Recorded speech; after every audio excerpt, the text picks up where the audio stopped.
Would you ever move to a new city just to be with the person you're dating? Would love rule out, do you think? Would you applaud if you would do it? Yeah?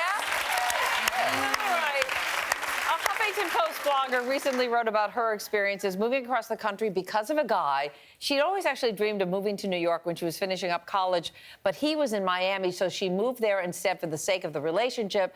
And you know what happened? They broke up. Yeah. Of course. Yeah. But she says she doesn't regret it because at the end of the day, she feels you should always follow your heart. Agreed. No matter what the risk is. I don't know if I agree. You agree with that? I agree. Yes. Look, Have you ever done it? Of course I have. I mean, have? life is an adventure, you know, and we should just, you know, take it and enjoy it. And even if it leads in wrong directions, that's what fate delivers you. You know, my husband moved to New York for this job, and I didn't know that he would be able to, but he's been here the whole entire time. And I feel bad because, you know, he's an artist, so he doesn't really get to paint as much as he wants to, like he does in L.A. But, you know, he gave up a lot just to be with me here in New York. But he was your husband, too. And he's my husband, yeah. It's not like a brand new relationship, but... That's what I'm saying. All those people that clap, be prepared to be homeless also. Yeah. Because, no, it's the truth. So jaded. I'm not jaded. If I was married to somebody, it's a totally different thing. But I've had friends who have been in relationships. I had a friend, he knew a guy for 2 months, was so in love because the endorphins and all this stuff, moved, and then they broke up, and he had to come back and sleep on my couch. And I was like, you got to get out because I don't love you like that. Wait a second. There's a reason why things happen. I think it can turn out really, really well. I mean, I had been dating my husband for 9 months. We got engaged. 2 months later, I moved to Philadelphia. Now it's been 8.5 years later, and we are very happily married. And I always say, I didn't move for a boy, I moved for a life. You know what I mean? I knew that he was the one. I knew that my life was with him. But again, you were engaged. I'm not so sure. I moved without 9 getting months. engaged. I moved for a guy when I was 22 to New York City. My mom's like, you sure you want to do that? It didn't work out at all. I was devastated, but it got me here, and I started my career in New York. Why do you disagree? Because I had that option when I was much younger, and I was in this career, and I was actually living in Chicago as a reporter, and somebody asked me to move out of the country for them, and I thought, you know what? I worked so hard to build up to this point, and I want this career so badly. I have to do what's right for me. And I really did care about this person. I mean, we weren't about to get married, but I'll never regret that decision because maybe it's my generation too, because women at that point, we were still trying to force our way into jobs, you know. But I don't want to move somewhere for someone. I want to do it for me. But let's flip the script though. Like, what if someone moved for you? Would you want that pressure I'm fine if someone with moved? That's so different. Please, don't go there. No, I also don't want that responsibility. I don't want that responsibility where someone says, well, I'll come to you, and if they're not set on what they're going to do, what if the relationship breaks up? They're always going to be mad at you. Yeah. You know, so no. But regardless, follow your heart. Your heart said, I need to focus on my career right now. Other people say, this is my love. Yeah, so I'm not mad. I moved here and found love and happiness and jobs, so it was great. Yeah. Okay. Well, I think what Lance just said is true. Follow your gut, your heart, whatever's in there. Okay. Whatever's in there. Whatever's in there. Okay. And let's say you do, and then the guy turns out to be a bum. How do you know if he's cheating on you? Okay. In a new book, private investigator Daniel Ribicoff advises people to confront their partner directly. He says, don't beat around the bush. He says, the signs of lying may include things like if they start their response with a filler word like if you say you're having an affair and they go or if they respond using the word honestly, I'm not cheating. They are, okay? If they fidget or play with their hair a little bit, he's had 25 years of experience in this, and so he says this is what he has seen really works. Anybody buy that? We all have nervous tics. You blink a lot, so someone would assume when you talk, you blink when you get nervous. I blink because I have ADD and a couple of other undiagnosed situations. Wait. Liliana, you had the experience, so... Yeah, so I was dating a cheater, and cheaters typically are very good liars. So anytime I would confront, he just lied to my face. So I say, women, you have to be your own private investigator.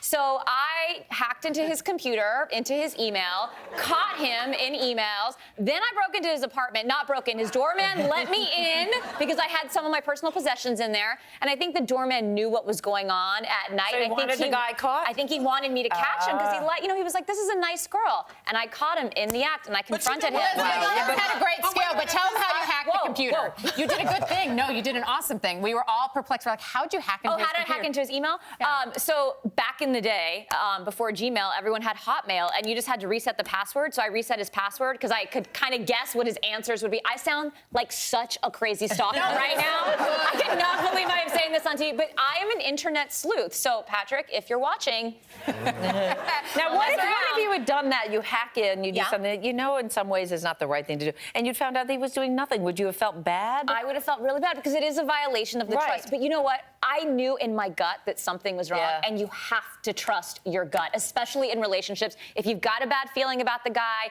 you just go with it. And I went with my instinct, and I was right. And you were right. Just like you were saying, you know, you have to directly confront them, because if you let this go and if it's in your mind, the animosity that's going to build between you is going to be so great that it's going to ruin your so much relationship. No But matter yeah, what. and this private investigator says confront them in a non-judgmental way. Say, you know, I have a feeling you're doing this, and obviously this is coming from somewhere. How can I help to make the relationship That's better? easier, what he that's said? easier And said then than you done. beat him over the head with a No, bat. but they say do it in a non-reactive way and sort of bring him in. It's like flies with honey. Right. You can't bring do him it. in You and cannot bring him do it that way, that's- because there's that you whole can't do scene that. in Wait and Exhale where Angela Bassett Yes. had that cigarette. It's solely true. You're going to try to burn that house down before you ask him anything. You cheat on me!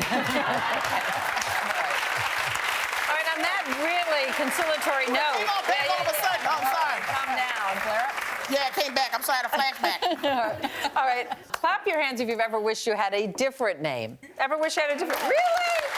Yeah. In a recent Cosmopolitan.com post, a woman named Ashwini writes about her decision to start going by the name Ash because nobody could understand her name and it was confusing. She says when she went by her real name, she always had anxiety about situations where her name might come up, even if it was just at a coffee shop and they couldn't spell it, they couldn't pronounce it, whatever. As Ash, she finds herself being friendlier and more relaxed. Can any of you relate to that? Well, me, because my name is Yamanika. Yamanika. Yeah. I mean, I love my name. For 6 months in like the 6th grade, I went by Torre, which is my middle name. But people always messing up my name. It's like it's either Yamaka or like they do this thing where it's like Yamanika, and it's like I'm not a sumo wrestler. You can just say Yamanika, okay?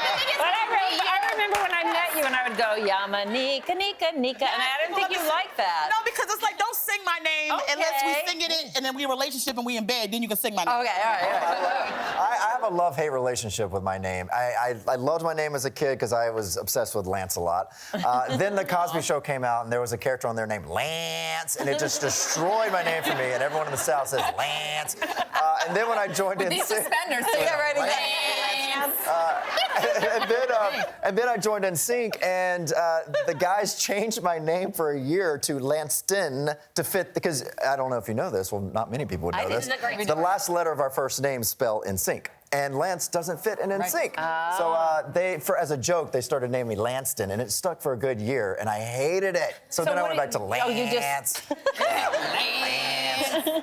But Lance is so much. I love when British people say my name. Or Australian. They Lance. say anything, Lance. yeah. It's It's better. Anything with a beautiful. British accent gets it. Yeah, all right. Very cute. All right.